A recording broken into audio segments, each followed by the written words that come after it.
On October 27th, 1989, 10-year-old Amy Renee Mihaljevic was cruelly taken from this parking lot in Bay Village, Ohio. She had come here on the pretext of meeting a man who allegedly called her over the phone at her home.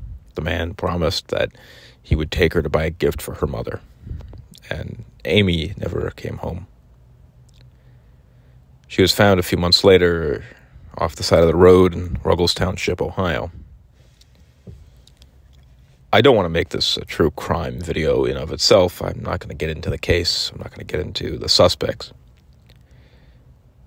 But I will say that recently, it just so happened to be October 27th, and I was out and about, running errands, doing my day-to-day life. And I pulled into a parking lot. I had to get gas. I had to check my GPS. I had a bunch of things going on. And as I was sitting in this parking lot, looking at directions and figuring out my next steps for the day, I remembered that the name of the parking lot sounded extremely familiar to me. And it happened to be the parking lot that she was taken from. It has been over 30 years since Amy never came home, and I certainly didn't know Amy.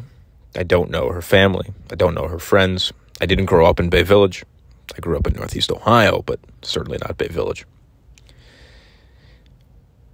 But I had the thought just recently that it's interesting to me that Amy remains in the collective memory of so many people. I can certainly say, as somebody who grew up in the late 90s, early 2000s in Northeast Ohio, that it was not uncommon that once in a while you'd see her face on a news report, or maybe you'd see a picture or a billboard or something of those likes. Occasionally, you'd even hear a parent of maybe you or your friends saying, hey, don't end up like Amy. Don't get into a stranger's car. Don't do X, Y, or Z. But the thing about Amy that has always stuck with me, and I'm sure has stuck with many other people, is that she looks like your sister, your friend, your next-door neighbor, somebody that you grew up with. And as I've gotten older, she looks more and more like my friends' daughters and things of that nature. She has remained in the collective memory for over 30 years.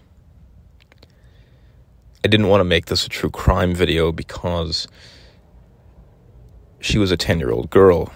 She wasn't the subject of a true crime documentary. She was a human being. And I think that, I didn't want to make it a whole sensationalized thing. But the other day, I was just going about my day-to-day life, and the thought hit me all over again, something that I probably haven't even thought about since I was a kid myself.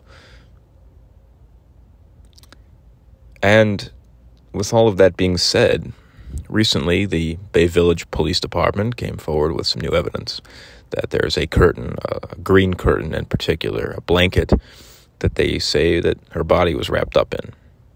It is my hope, as I'm sure it's the hope of many, that the newly released picture evidence of this particular curtain will jog a thought, release a thought in somebody's head. Just like sitting in the parking lot released a thought of mine, something that I haven't thought about in years. Hopefully that curtain will do the same for someone else in a completely different context. Hopefully someone will see that curtain and say, hey, that looks familiar. I know someone who has that curtain, or something of those lines. I don't know if this case will ever be solved.